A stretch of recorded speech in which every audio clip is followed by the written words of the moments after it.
Fala, torcida vascaína, Felipe Tiru de volta na área hoje para desabafar aí com uma sensação, um sentimento que já rola há algum tempo comigo, mas que por conta de notícias aí na imprensa tem reforçado esse sentimento, essa impressão comigo.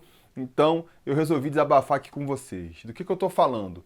Eu acho que muitas vezes a gente se perde discutindo coisas menores do futebol, tipo, quem deve ser o titular, o Thiago Galhardo ou o Bruno César? Quem que o Vasco deve contratar? O Ian Sarsi, ou sei lá, o Zé Rafael, ou então o Diego Souza, sabe? Assim, não me entendam mal, não é que eu não acho que é besteira discutir isso, claro que não, é para discutir isso que eu criei esse canal aqui, mas é que muitas vezes eu acho que essa discussão tira o foco do que realmente é importante para o futuro do Vasco, né? Um pensamento mais a longo prazo, um pensamento mais macro sobre a situação do Vasco. Por que eu estou dizendo isso? Pega as notícias mais recentes do jornal aí, o que está acontecendo aí nos bastidores do futebol, e aí você vai conseguir entender o que eu estou falando. Por exemplo, nessas últimas semanas saiu notícia de 3 dos 4 grandes clubes do Rio tendo problema de pagar salário, tendo que enfrentar ali greve dos jogadores, né? Ameaças de não concentrar por conta de salário atrasado. 3 equipes. E você sabe também que no Rio de Janeiro tem uma equipe que fez aí 2 das 3 maiores contratações aí da temporada. Essa equipe que está gastando tubos de dinheiro é justamente a única que não está com problema de salário atrasado. Claro, estou falando de Vasco, Botafogo e Fluminense e do outro lado o Flamengo.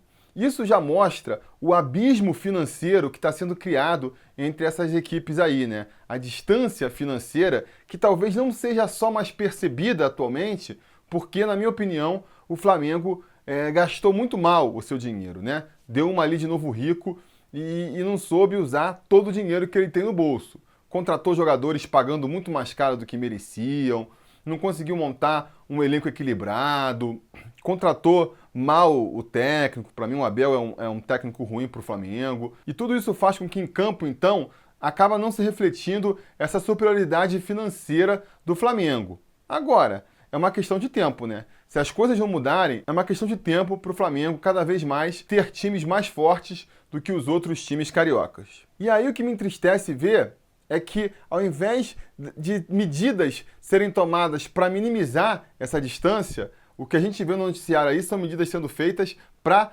aumentar essa distância. Tem a questão do financiamento da televisão, já discutimos aqui várias vezes, e recentemente o mais novo baque que a gente teve, o mais recente golpe para aumentar ainda mais essa discrepância, para o qual talvez muitos vascaínos ainda não tenham se atentado, é essa questão do Maracanã aí, do Maracanã sendo entregue para Flamengo e Fluminense administrarem. Uma jogada feita ali nas sombras, né, de maneira meio obscura, o que já dá ali um bom sinal de que boa coisa não vem, porque, né, vamos combinar, quando as coisas são feitas de boa vontade, sem querer prejudicar ninguém, elas costumam ser feitas claras, com transparência, as coisas feitas de forma mais escondida, mais obscura, normalmente é porque tem maracutaia. E essa situação do Maracanã aí tá muito estranha. De um dia para a noite, o governo resolve interromper o contrato que tinha em vigência com o consórcio do Maracanã. Aí, porque rompeu esse contrato, fala assim, pô, a gente não tem para quem administrar, não tem tempo de fazer uma licitação, então vamos dar administração para o Flamengo e para o Fluminense por mais 6 meses, contrato renovado por mais 6 meses. E aí vocês podem achar que eu estou sendo paranoico aí, mas na minha opinião, pela forma como tudo isso vem sendo conduzido, é uma maneira ardilosa ali do governo, sei lá, de forças políticas do Estado entregarem o estádio do Maracanã de mão beijadas para o Flamengo. E repito, acho que muitos vascaínos não estão tendo consciência do prejuízo que isso pode trazer para o Vasco. Eu vejo, por exemplo, vascaínos argumentando que o Vasco tem problemas mais graves do que se preocupar com o Maracanã agora, não tem que se preocupar com isso. Ou, o Vasco já tem São Januário, pra que o Maracanã? Melhor se preocupar em reformar São Januário. E galera, acho que vocês não têm noção aí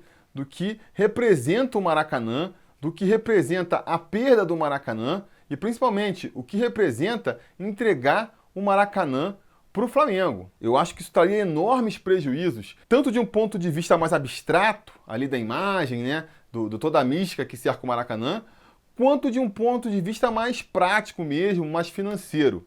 Explico para vocês. A questão da imagem do Maracanã, gente, vamos parar para pensar o que é o Maracanã. O Maracanã é um dos templos do futebol mundial. Se você viajar o mundo aí falando que é do Brasil, falando de futebol, vão falar de Maracanã. Maracanã é um estádio onde já foram disputadas 2 Copas do Mundo. É o estádio onde o Pelé fez seu 1000º gol. É um estádio cheio de história e de significado e que pertence ao Rio de Janeiro, que é associado aos 4 grandes clubes do Rio de Janeiro: Vasco, Fluminense, Botafogo e Flamengo. E que agora estão querendo entregar para o Flamengo de mão beijada. Ou seja, querem fazer com que daqui a um tempo o estádio que teve 2 finais de Copa do Mundo, o estádio do Gol Mil do Pelé, o estádio símbolo, mítico, conhecido por todo mundo, não seja mais um estádio do Rio de Janeiro, não seja mais um estádio dos grandes clubes do Rio de Janeiro e passe a ser um estádio do Flamengo, aumentando com isso, dando mais força com isso para a imagem internacional do Flamengo. A visão de que o Flamengo é o time do Rio de Janeiro vai ficar mais forte ainda no exterior. Isso para mim é gravíssimo, né? E se você não percebe, não acha que isso não vai acontecer, acha que eu estou viajando aqui, vamos então para uma questão mais prática. Entregar de bandeja, sem custo nenhum, para o Flamengo um estádio de 60 mil, 70 mil lugares, bem localizado, no centro do Rio de Janeiro, que, se bem administrado, tem um potencial enorme para gerar dinheiro, sem gerar nenhuma contrapartida, nenhum custo para o Flamengo. Pega outros times grandes aí do Brasil que tiveram que reformar seus estádios, sempre foi um sacrifício. O São Paulo, quando quis reformar o Morumbi, teve que diminuir seus investimentos no time de futebol por um tempão para juntar dinheiro para isso, falando de uma reforma mais anterior. O Grêmio quis fazer uma arena nova, teve que abrir mão do seu estádio antigo, que era melhor localizado, teve que construir um estádio bem mais longe lá da cidade, dividindo também depois os lucros com a empresa que construiu, assim como o Palmeiras também construiu o Allianz Parque lá, estádio bem localizado, moderno, mas ao custo de ter que ceder ali a administração e a exploração da marca por 30 anos para a construtora que fez o estádio. E até mesmo os times que se beneficiaram aí de um evento extraordinário como foi a Copa do Mundo, tiveram que arcar com uma consequência, né? Prova disso é o Corinthians aí, que construiu a sua arena graças à Copa do Mundo, mas agora está todo endividado para pagar a sua arena. O Flamengo não. O Flamengo quer ganhar um estádio moderno, consagrado, conhecido no mundo inteiro de graça, sob a desculpa de que eles vão agora, meu Deus, pegar o fardo de ter que administrar o estádio. Quer dizer, com um pouquinhozinho só ali de talento administrativo, vai ser mais uma fonte de renda para o Flamengo que os outros clubes não têm, para aumentar ainda mais a defasagem que existe entre Flamengo, Vasco, Botafogo e Fluminense. Uma ameaça para a qual os clubes parecem não se importar, né? O Botafogo fez questão de lavar as mãos, sair fora dessa disputa, não quer saber de Maracanã, quer ficar lá com o engenhão dele. O Fluminense, para mim, está servindo de joguete na mão do Flamengo aí, topou essa condição aí de ser um coadjuvante na administração do Maracanã, na minha opinião, por motivos mesquinhos, é mais para poder ali dar uma resposta agora para o Vasco, permanecer com a arquibancada sul lá. Mas, a longo prazo, para mim, também vai se sair prejudicado nessa história toda. O Vasco parece realmente o único que tem consciência aí do problema que vai ser entregar o Maracanã na mão do Flamengo. Tá tentando espernear aí, reclamar, ver o que pode fazer para evitar isso, mas eu também não sei até que ponto tem força política e econômica para reverter esse quadro. Ah, Felipe, você está exagerando, é uma administração conjunta entre o Flamengo e o Fluminense, é só por 6 meses, não estão dando estádio para o Flamengo. Pode ser, ainda não, né? Ainda não, mas eu aqui já estou entrando na teoria da conspiração. Para mim, tudo caminha para isso. Eles criaram essa desculpa aí como justificativa para entregar o Maracanã para a administração do Flamengo e do Fluminense. O Fluminense vive tomando prejuízo lá no Maracanã, já estava devendo uma grana pesada para o consórcio do Maracanã, vai continuar devendo muito provavelmente agora, porque eles não conseguem encher o Maracanã.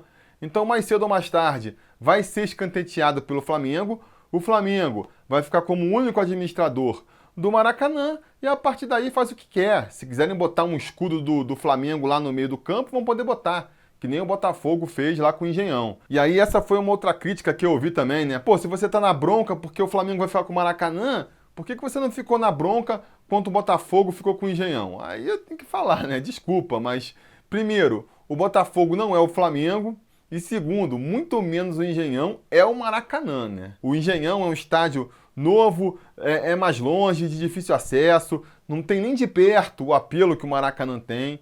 Por conta disso, quando foi colocada ali a questão da administração do estádio, os outros clubes não quiseram, o Vasco estava satisfeito com o São Januário, e Flamengo e Fluminense já estavam de olho no Maracanã mesmo, então sobrou pro Botafogo ali. Eu acho que realmente pro Botafogo foi excelente. Os caras conseguem um estádio ali de mão beijada, sem ter nenhum custo para construir, realmente foi uma benesse ali que o Botafogo ganhou. Mas, de novo, o Botafogo é um clube numa situação financeira bem mais complicada que o Flamengo, tem bem menos torcida, então a concessão desse estádio para eles não chegou a criar uma diferença muito grande do ponto de vista financeiro, né? O Botafogo não ficou mais rico porque passou a administrar o Engenhão. No caso do Maracanã, nas mãos do Flamengo, eu acho que sim, só vai aumentar esse abismo. Então, muito por conta disso, eu acho um erro. Acho um erro agora esse discurso de que, não, nós temos nosso estádio. Claro, a gente tem São Januário, é importante. Mas primeiro, não é fácil essa reforma de São Januário. Esse discurso de, o Vasco tem que desistir do Maracanã mesmo, reforma o São Januário e vamos ficar só com o São Januário. Reformar um estádio é algo complexo, é algo caro, que times em situação financeira muito melhor do que o Vasco não conseguiram. Vocês acham que o Vasco vai conseguir assim, de uma hora para outra, conseguir um estádio bom, um estádio grande, um estádio que possa render realmente lucro para ele? É difícil, é difícil. E mesmo que consiga, eu acho que não dá para abrir mão do Maracanã por todo o significado histórico que o estádio tem no imaginário do futebol mundial. É uma história do qual o Vasco faz parte, é propriedade do Vasco, vamos dizer assim, e que eu acho que não dá para a gente abrir mão para entregar de mão beijada para o Flamengo. Porque, repito, se a gente fizer isso agora, daqui a 20, 30 anos, o Maracanã vai estar completamente associado ao Flamengo, o Maracanã vai ser o estádio do Flamengo. E não é, o Maracanã não é isso, entendeu?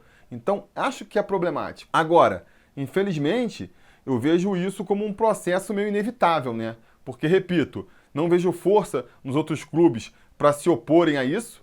Os outros clubes parecem cada um mais preocupado em cuidar do seu, em vez de se unirem. Então, a tendência a partir daí é que esses três grandes clubes do Rio fiquem cada vez mais coadjuvantes mesmo no cenário nacional. É para isso que a gente caminha atualmente, né? Teve aquela reportagem lá do Rodrigo Capello falando dos times que não são mais grandes, né? E claro que ele não escolheu assim essa palavra de não são mais grandes, não foi uma má escolha de palavras, não foi sem querer. Ele fez de propósito para criar esse burburinho aí, já meio que para espetar mesmo, porque é óbvio, o Vasco continua sendo um time grande, Botafogo e Fluminense, pela história e pela torcida que tem, devem ser considerados times grandes sim.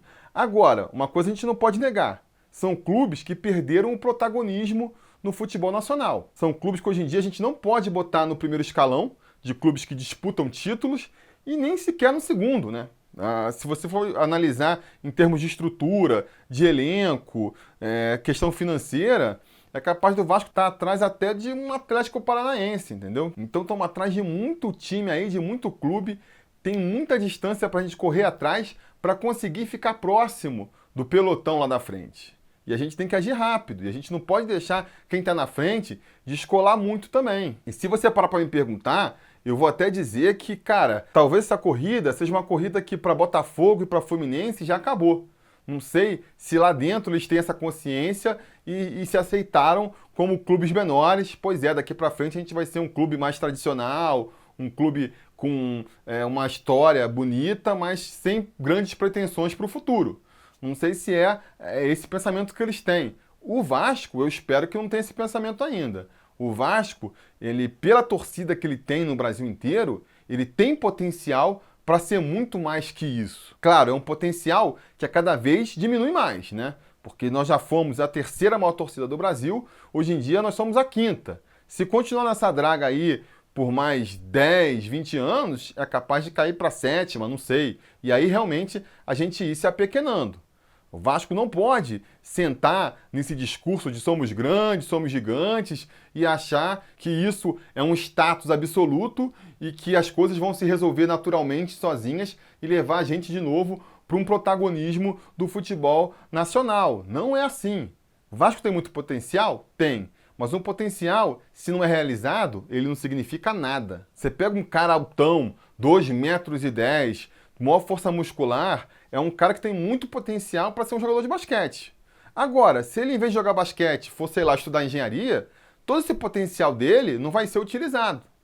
Ou mesmo que ele resolva jogar basquete, se não houver uma dedicação por parte dele de aprender as técnicas do basquete, se esforçar, fazer uma academia, por mais que ele tenha o talento, por mais que ele tenha ali a forma física para ser um bom atleta, isso pode até trazer um diferencial no começo, mas com o passar do tempo, ele vai ficar para trás. Ele vai ficando para trás. Então a situação do Vasco hoje é essa. O Vasco me parece um clube que acha que as coisas vão se resolver sozinhas só porque a gente tem esse potencial gigantesco aí que conquistamos por muita relação de gente lá atrás, desde o começo da fundação do clube. E que de uns 20 anos para cá, parece que se acomodaram, sentaram ali na grandeza do clube e achavam que isso por si só ia fazer o Vasco continuar a ser protagonista. E não vai, já está mais do que claro que não vai. Pô, Felipe, mas você não acha que o Vasco melhorou com o Campelo? Melhorou, em relação ao Eurico Miranda, melhorou. A gente deixou de andar de ré para ficar parado, para andar a 10 km por hora. Só que os nossos concorrentes, esses caras estão correndo a 100 km por hora lá na frente. A gente tem que correr a 110, 120 km por hora e mesmo assim vai demorar para alcançar lá. E a cada minuto que passa que a gente não acelera isso, a gente vai ficando mais para trás. Vai ficando mais para trás. Eu, sinceramente, acho que com o Campelo não dá. Essa aceleração que eu estou falando não dá. Precisa de ter um rompimento completo. Tem que fazer um choque de gestão no Vasco da Gama, um choque de modernidade, um choque de profissionalismo mesmo, sabe? E eu acho que isso não vai acontecer com o Campelo, porque o Campelo ele já assumiu, contemporizando muito com o que há de mais atrasado no Vasco, né? A gente não pode esquecer, ele se aliou ao Eurico Miranda para poder chegar ao poder. E isso já marcou completamente a gestão dele, por mais que ele queira se afastar desse lado mais atrasado do Vasco, procure uma gestão mais moderna, ele vai estar sempre preso a isso. Não dá, tem que romper de vez com essa galera. E aí não sei se daqui a 1 ano e meio, quando tiver a próxima eleição do Vasco, a gente consegue finalmente botar uma diretoria ali capaz de dar esse salto que o Vasco precisa, porque fez muito mal para o Vasco esses últimos 20 anos em que foram sendo agregadas ao Vasco pessoas mais preocupadas consigo próprias do que com o clube, né? Pessoas mais preocupadas em conseguir títulos de conselheiros ou títulos de vice-presidente por uma questão de status pessoal, para tentar conseguir algum benefício pessoal, mais do que pensando na instituição Clube de Regatas Vasco da Gama. Então, é realmente uma tristeza, assim, sabe?